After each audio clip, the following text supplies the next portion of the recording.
South ఇండియాలోనే అతి తక్కువ ధరలకి రత్నాలను అందించే ఏకైక సంస్థ 6JVR. నమస్తే సోమంటి, మనం ప్రస్తుతం పిఠాపురం నియోజకవర్గంలో ఉన్నాము.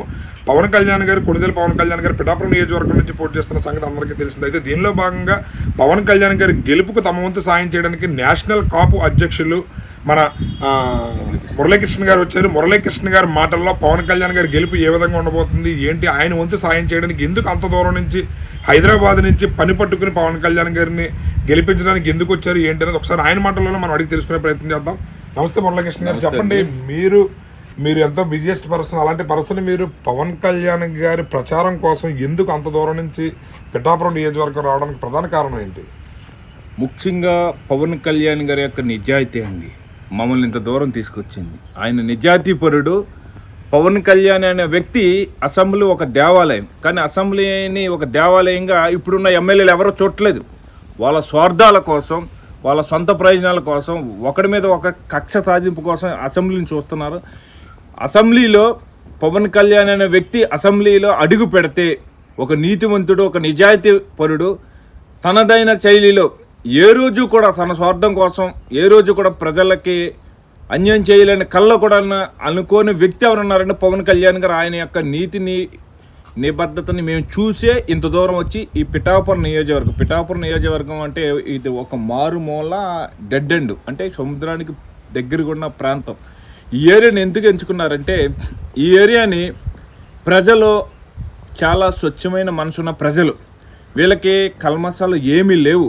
కానీ ఈ రాజకీయమైన కుల్లి కుతంత్రాల వల్ల ప్రజల్ని విచ్ఛిన్నం చేసి విడదీసి పరిపాలన చేస్తున్న ఈ వ్యవస్థను కాపాడటానికి వచ్చిన మహానుభావుడు పవన్ కళ్యాణ్ గారు. ఈవేళ చూస్తూ ఉంటారు ఈ పిఠాపురంలో ఎక్కడ చూసినా హిందూ దేవాలయాలు ఉన్నాయి. ఈ హిందూ దేవాలయాల మీద గతంలో ప్రభుత్వం దాడి కూడా చేసింది. ఈ దాడిని నేనైతే తీవ్రంగా ఖండిస్తున్నాను. ఎందుకంటే విశ్వ హిందూ పరిషత్ సంబంధించిన, నేను చిన్నప్పటి నుంచి మా తాత కాలంలోనే ఆ రోజు బాబ్రీ మసీద్ని కూలగొడతాను. మా తాతయ్య గారు కూడా అక్కడికి వెళ్ళి తనదైన వేలో వెళ్ళి అక్కడ బాబ్రీ మసీద్ పగలగొట్టే విషయంలోనూ పూర్తిగా రాముడి యొక్క మందిరం కట్టాలని ఆయన యొక్క చివరి కోరిక అదే. నేను ఆ విధంగానే ఆ యొక్క విశ్వ హిందూ పరిస్థితిలో నేను ఆర్ఎస్ఎస్ కార్యకర్తగా ఉన్నాను కాబట్టి, ఈవేళ ఆర్ఎస్ఎస్లో ఎదిగాను కాబట్టి, ఆర్ఎస్ఎస్ భావాలు ఉన్నాయి కాబట్టి హిందుత్వం అనే ఎజెండా అనేది కూడా బీజేపీ తీసుకొచ్చిన హిందుత్వం అనేది ఒక ఎజెండా కాదండి, మన ధర్మం, మన భారతదేశం యొక్క సంస్కృతికి నిలయం హిందుత్వం అనేది. అంతేగాని హిందుత్వం అనేది ఒక మతం కాదు, అది అన్నిటికీ ఒక నిదర్శనం. దాన్ని కూడా పవన్ కళ్యాణ్ ఆదర్శిస్తారు. అలాగే ఏ కులం ఉన్న మతం కానీ ఏ జాతిని కానీ పవన్ కళ్యాణ్ గారు తక్కువ చేయరు. అన్ని మతాలు, అన్ని కులాలు సంబంధించిన ఏకైక వ్యక్తి రాజకీయ నాయకుడు ఉన్నాడంటే ఓన్లీ పవన్ కళ్యాణ్ గారు. ఒక మతాన్ని, ఒక కులాన్ని భుజాన్ని వేసుకుని తిరగరు. కానీ ఈవేళ మేము ఎందుకు వచ్చామంటే ఒక నీతివంతుడు అసెంబ్లీలో అడుగు పెట్టాలి, తప్పకుండా అసెంబ్లీలో అడుగు పెడితే ప్రజల సమస్యల కోసం, ప్రజల కోసం ఆయన 100% పోరాడతారనే ఉద్దేశంతో మేము ఇక్కడికి వచ్చి ప్రచారానికి వచ్చాం. పవన్ కళ్యాణ్ గెలుపు తథ్యం. కానీ భారీ మెజార్టీ ఆంధ్రప్రదేశ్లో ఎవరికి ఏ ఎమ్మెల్యేకి రాని మెజార్టీ పవన్ కళ్యాణ్కి రావాలని ఆ కృషి కోసం కులాలకి, మతాలకి అనుగుణంగా అన్ని జాతుల్ని, అన్ని కులాలని, అన్ని మతం సంబంధించిన వ్యక్తిని కలిసి వాళ్ళని కన్విన్స్ చేస్తున్నాం. ప్రతి ఏరియాలో కూడా మంచి స్పందన ఉంది. కానీ చిన్న చిన్న లోపాలు ఉన్న ఆ లోపాలను సర్ది చెప్పుకుంటూ ముందుకు సాగుతున్నాం.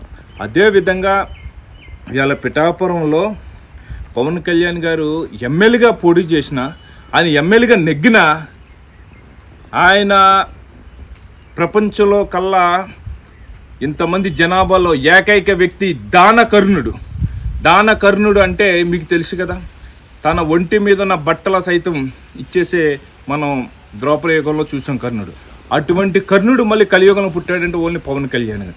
అటువంటి వ్యక్తి ఈవేళ ఎమ్మెల్యేగా నెగ్గిన తన జీతాన్ని సైతం ఈ ప్రజలకి ఇచ్చేసి వెళ్ళిపోతాడు, ఒక్క రూపాయి కూడా తీసుకోడు. అటువంటి వ్యక్తి పవన్ కళ్యాణ్ గారు కాబట్టి ఆయన అసెంబ్లీలో పంపించాలని ప్రజలు కోరుకుంటున్నారు. మేము కూడా చాలా హ్యాపీగా ఫీల్ అవుతాం. తప్పకుండా ఆయన కోసం ఈ 2 నెలలు ఇక్కడే ఉండి పనిచేస్తాం. పవన్ కళ్యాణ్ గారి పార్టీ తరపు నుంచి పోతిన మహేష్ గారు, నేను జనసేన పార్టీ నన్ను వ్యక్తిగతంగా రాజకీయంగా నన్ను చంపేసింది, జనసేన పార్టీలో మనుగడైతే లేదు, అందుకనే నేను వైఎస్ఆర్సీపీ పార్టీలో జాయిన్ అవబోతున్నానని చెప్పి పవన్ కళ్యాణ్ గారిని అభినందించినటువంటి పోతిన మహేష్ గారు చాలా ఘాటుగానే స్పందిస్తున్నారు గత 2 రోజుల నుంచి. దానిపై మీరు ఏ విధంగా స్పందిస్తారు?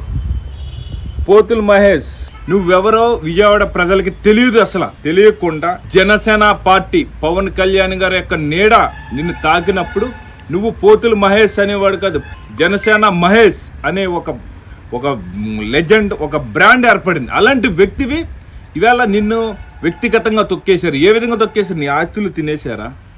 నిన్ను అవమానపరిచారా? నిన్ను ఎక్కడైనా సరే ఏ విధమైన గుర్తింపు లేకుండా చేశారా? ఈవేళ నీకు గుర్తింపు వచ్చింది, నీ ఎదుగుదల వచ్చింది, నీ వ్యాపార సామ్రాజ్యాన్ని పెంచుకుంది ఓన్లీ జనసేనలో జాయిన్ అయిన తర్వాత. అంతకుముందు నీ వ్యాపారాలు ఉన్నాయా? అంతకుముందు నువ్వే విధంగా చేసావు? నీవు ఈవేళ ఎమ్మెల్యే టికెట్ కోసం ప్రయత్నం చేశాం, దానికి ప్రయత్నం చేయడంలో తప్పులేదు. ఈవేళ నేను ప్రయత్నం చేశాను, ఇంకొకరు ప్రయత్నం, అందరూ ప్రయత్నం చేశారు, కానీ తప్పులేదు. కానీ జనసేన పవన్ కళ్యాణ్ పార్టీని నా గొంతులో ప్రాణం ఉన్నంత వరకు నేను బయటికి వెళ్ళాను. ఈవేళ నీ ప్రాణాన్ని నువ్వు తీసేసుకుంటావా? నువ్వు పెట్టిన ఒట్టు ఈవేళ ఎక్కడికి పెట్టుకున్నావు? ఈవేళ పవన్ కళ్యాణ్ గారిని విమర్శించే స్థాయి నీది కాదు. ఈవేళ పవన్ కళ్యాణ్ గారు జనసేన పార్టీలో నీతికి నిజాయితీకి నిలబడే వ్యక్తులకి ఈవేళ సీట్లు ఇవ్వడం జరిగింది. అలాగే నీలో నిజాయితీ ఉందనుకో, నిజమైన పవన్ కళ్యాణ్ జనసేన అభిమానం అనుకో, తప్పకుండా పార్టీ కోసం నిరంతరం కష్టపడతావు. అక్కడ ఎవరైతే పవన్ కళ్యాణ్ గారు పార్టీ అధ్యక్షులు ఆయన ఆదేశాల ప్రకారం నువ్వు నడుచుకోకుండా నీ ఇష్టం వచ్చిన రోడ్డు ఎక్కువ, నీ ఇష్టం వచ్చిన ప్రెస్ మీట్లు పెట్టావు. ఏ రోజైనా పవన్ కళ్యాణ్ గారు మహేష్ నువ్వేంటి ఇలా మాట్లాడుతున్నావని ఏ రోజైనా నిన్ను హెచ్చరించడం జరిగిందా? ఏ రోజైనా పవన్ కళ్యాణ్ గారు కానీ పవన్ కళ్యాణ్ గారి కుటుంబ సభ్యులు కానీ ఏ రోజైనా సరే నిన్ను ఇంత మాట అనటం జరిగిందా? కానీ ఈవేళ గృహప్రవేశానికి పవన్ కళ్యాణ్ గారి భార్య ఎందుకు రాలేదు అని క్వశ్చన్ వేస్తున్నావు. నీ స్థాయి అదా? ఈవేళ నువ్వు నీ బతుకు ఒకసారి వెనక్కి చూసుకో. ఆవిడ కోసం ఎందుకు మాట్లాడుతున్నావు? మెగా ఫ్యామిలీ కోసం ఎవరు మాట్లాడినా ఎంతోడైనా సరే నేలకు రాసేస్తాను. ఎందుకంటే వాళ్ళు ఏ కుటుంబాన్ని అన్యాయం చేయలేదు, వాళ్ళకు వాళ్ళు అన్యాయం ఇబ్బంది పడ్డారు తప్ప ఎవరిని విమర్శించలేదు. ప్రతి దానికి వాళ్ళ ఇంట్లో ఆడవాళ్ళ పేర్లు ఎందుకు ఎత్తుతారా? మీ ఇంట్లో పేర్లు పవన్ కళ్యాణ్ కానీ పవన్ కళ్యాణ్ కుటుంబం కానీ ఎవరైనా ఎత్తారా? మహేష్ నువ్వు ఇష్టం వచ్చినట్టు నోరున్నది కానీ ఇష్టం వచ్చినట్టు మీడియా ఉంది కానీ రెచ్చిపోతున్నావు. కానీ విజయవాడలో నీ బతుకు రేపటి నుంచి బస్ స్టాండే. వైఎస్ జగన్ దగ్గర జాయిన్ అవ్వు. వాడు ఈవేళ పరిస్థితి ఏంటో తెలుసా? సొంత చెల్లెలు రోడ్డెక్కి నాన్న ఒక దుర్మార్గుడు, నాన్న ఒక ఎదవ అని చెప్పి రోడ్డెక్కి మాట్లాడుతుంది. అంటే నువ్వు కూడా నీ చెల్లెలకి అన్యాయం చేస్తావా? నీ ఇంట్లో నీ భార్యకి అన్యాయం చేస్తావా? నీ తల్లికి అన్నం పెట్టకుండా రోడ్డు మీదకి వదిలేస్తావా? అంటే కుటుంబంలో ఉన్న ఆడవాళ్ళని గౌరవించగలిగిన పార్టీ వైపుని పరిగెడుతున్నాం. ఈవేళ పవన్ కళ్యాణ్ గారి యొక్క భార్య అక్కడికి రాలేదని ఎందుకు క్వశ్చన్ వేస్తున్నావు? నువ్వెందుకు వేసే దమ్ము నీకు ధైర్యం ఉందా? నీకు పవన్ కళ్యాణ్ గారి గురించి మాట్లాడి పవన్ కళ్యాణ్ గారి యొక్క గోటికి సరిపడిన నీ బతుకు నీకు వెలుగునిచ్చింది, నీకు జీవితాన్ని ఇచ్చింది. నువ్వు ఇంత స్థాయి ఎదగడానికి, నువ్వు ఇంత గుర్తింపు తెచ్చుకోవడానికి పవన్ కళ్యాణ్ గారు పెట్టిన భిక్ష. అటువంటి భిక్షని ఈవేళ కాదని నీవు ఇష్టం వచ్చినట్టు ఏదో నలుగురిని కోనికేసా గొట్టగాళ్ళని వేసుకుని నా వెనకాల ఉంది. నువ్వు ఏం చేసావు? బేరసారాలు చేయలేదా? సుజనా చౌదరితో 5 కోట్ల బేరసారాలు చేయలేదా? చేసి నువ్వు ఈవేళ రోడ్డు ఎక్కేసి మాట్లాడుతున్నావు ఇవ్వలేదని చెప్పి. అంటే ఈవేళ నీ వ్యవస్థ ఎలాంటిదంటే ఇస్తే ఒక రకం, ఇవ్వకపోతే ఒక రకం. అంటే నీ బతుకు బస్ స్టాండ్. ఈవేళ అదే విజయవాడ బస్ స్టాండ్ పక్కన నువ్వు 100% ఒక కిల్లి కొట్టుకు పెట్టుకుని పరిస్థితి వస్తుంది త్వరలో నీకు. పోతుల మహేష్ గారు అయితే నేను ఎవరి దగ్గర డబ్బులు తీసుకోలేదు, నేను ఎవరిని డబ్బులు అడగలేదు, నేను విజయవాడ అమ్మవారి మీద కావాలంటే తడిబట్టలతో వచ్చి ఒట్టేస్తానని చెప్పి ఆయన తెలియజేస్తున్నారు. దీనిపై మీరు ఏ విధంగా స్పందిస్తారు? ఇప్పుడు విజయవాడ అమ్మవారి మీద ఒట్టేస్తాను అన్నవే, గతంలో ఒట్టేమైంది? ఏం చేసావు నువ్వు? జనసేన పార్టీని నా గొంతుకుల ప్రాణం ఉన్నంత వరకు వదలని చెప్పు. కానీ ఈవేళ అదే జనసేన పార్టీని వదిలేసేవే. ఆ ఒట్టు ఏమైంది? ఈ ఒట్టు కరెక్ట్ అంటావా? ఈ ఒట్టు నిజాయితీ అంటావా? నీ మాటల్లో నిజాయితీ లేదు, నీ ప్రవర్తనలో నిజాయితీ లేదు, నీ దగ్గర అసలు నిజాయితీ లేదు. ఈవేళ అడిగింది వాస్తవం, దానికి సంబంధించిన రికార్డెడ్గా కొన్ని పర్సన్స్ ఉన్నారు. తప్పకుండా ఏ టైంలో మేము ఏ విధంగా కౌంటర్ ఇవ్వాలో నీకు ఇవ్వడానికి రెడీగా ఉన్నాం. జన సైనికులారా, విజయవాడలో ఉన్న నిజమైన జన సైనికులారా, మెగా అభిమానులారా, ఎవ్వరు కూడా పోతుల మహేష్ దగ్గర ఉండొద్దు. రేపు మిమ్మల్ని కూడా అలా ముంచేసి ఒక పనికిరాని పార్టీకి వెళ్తున్నాడు, అతను పార్టీలో జాయిన్ అవుతాడో మునిగిపోతాడో అతని ఇష్టం. కానీ ఒకటే విషయం, నీకు మరీ హెచ్చరిస్తాను పోతుల మహేష్, మెగా ఫ్యామిలీ ఆడవాళ్ళు గుంచుకొని మెగా ఫ్యామిలీ జోలికి వచ్చిన నీకు జీవితంలో విజయవాడలో బతికే అర్హత లేకుండా మేమైతే నేను రెడీగా ఉన్నాను చేయడానికి. ఎందుకంటే నీ బతికేంటో నాకు తెలుసు, నువ్వు ఎలా ఎదిగావు, ఏ రియల్ ఎస్టేట్ ఏ దండా చేసావో నాకు తెలుసు. కానీ ఈవేళ తగినమ్మని చెప్పి నీకు ఎమ్మెల్యే ఇవ్వలేదని చెప్పి రోడ్డు ఎక్కి ఇష్టం వచ్చిన మాట్లాడుతున్నామే, నీ పరిధి దాటి మాట్లాడితే నీకు మట్టికి చాలా దారుణమైన పరిస్థితి ఉంటుంది. మేము హెచ్చరిస్తున్నాం. నియోజకవర్గం నుంచి మీరు గత కొన్ని రోజులుగా ప్రచారంలో అయితే ఉన్నారు. అయితే పిఠాపురం ప్రజలు పిఠాపురం అభివృద్ధి విషయంలో ఏమి వాళ్ళ ఎక్స్పెక్టేషన్స్ ఏ విధంగా ఉన్నాయి, దానిపై జనసేనకు సంబంధించి ఏ విధమైన హామీ ఉండబోతుందని మీరు అనుకుంటున్నారు? ప్రజల్లో ఇన్ని కోట్ల మంది జనాల్లో పిఠాపురం జనం చాలా అదృష్టవంతులు. ఎందుకంటే ఒక కర్ణుడు ఇక్కడికి ఎమ్మెల్యేగా పోటీ చేయడానికి వచ్చాడు. దానవీర శూరకర్ణ అనడానికి నిదర్శనం పవన్ కళ్యాణ్ గారు. అదేవిధంగా పిఠాపురంలో రోడ్ల సమస్య ఎక్కువ ఉంది. అదేవిధంగా ముఖ్యంగా ఉప్పాడ ప్రాంతంలోని మత్స్యకారులకి చాలా సమస్యలు ఉన్నాయి. వాళ్ళకి సరైన గృహాలు లేవు. వాళ్ళకి ఖచ్చితంగా పవన్ కళ్యాణ్ గారు ఏదైతే మత్స్యకారులు ఉన్నారో వాళ్ళకి కంపల్సరీ ప్రతి ఇల్లుని కట్టిపెట్టే బాధ్యత పవన్ కళ్యాణ్ గారు తీసుకుంటారు. అదేవిధంగా పిఠాపురంలో ఎక్కువగా సముద్రం ఏంటంటే రోజు రోజుకి ముందుకు వచ్చేస్తున్నప్పుడు నైట్ పడుకున్నప్పుడు ఎప్పుడు మీద పడిపోద్దని ఒక భయం ఆందోళనతో పడుకుంటున్నారు ప్రజలు.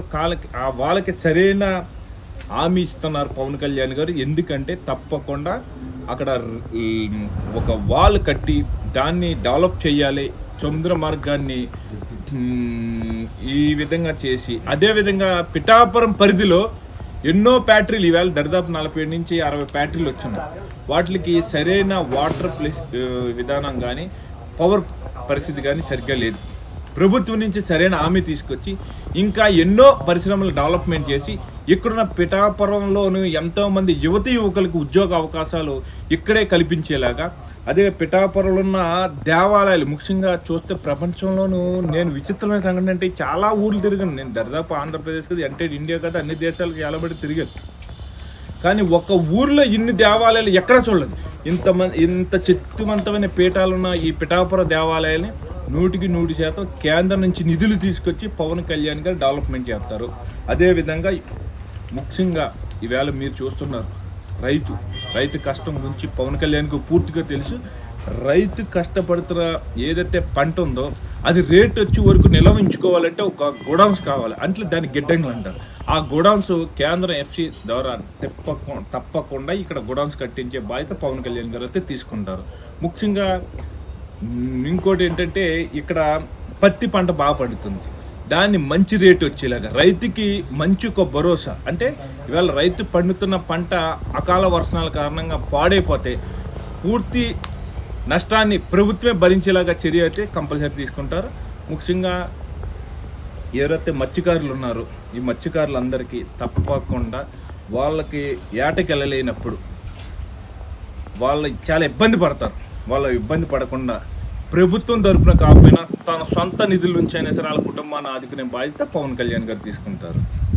అయితే పవన్ కళ్యాణ్ గారు అయితే పిఠాపురం నియోజకవర్గానికి సంబంధించి ఎంతో అభివృద్ధి అయితే చేస్తారు. అదేవిధంగా ఒక ఎమ్మెల్యే అయిన తర్వాత ఆయన జీతాన్ని కూడా ప్రజలకే ఖర్చు పెట్టి నియోజకవర్గ అభివృద్ధికే ఖర్చు పెట్టే దానకర్ణుడైన అలాంటి వ్యక్తిని పిఠాపురం ప్రజలు చాలా అత్యధిక మెజారిటీతో గెలిపించుకుంటారు. ప్రజలకు ఆయన అవసరం చాలా ఉంది. నేను ఆయన నిబద్ధత, ఆయన నిజాయితీ నచ్చే నేను హైదరాబాద్ నుంచి వచ్చి 2 నెలల పాటు ఇక్కడ ఉండి ఆయన విజయానికి నా వంతు సహాయ సహకారం అందించడానికి ప్రచారం చేస్తున్నానని చెప్పి తెలియజేస్తున్నారు మురళీకృష్ణ గారు, జాతీయ కాపు నాయకులు. సుమన్ టీవీలో మీ పర్సనల్ అండ్ బిజినెస్ ప్రమోషన్స్ కోసం కింది నెంబర్కి కాంటాక్ట్ చేయండి.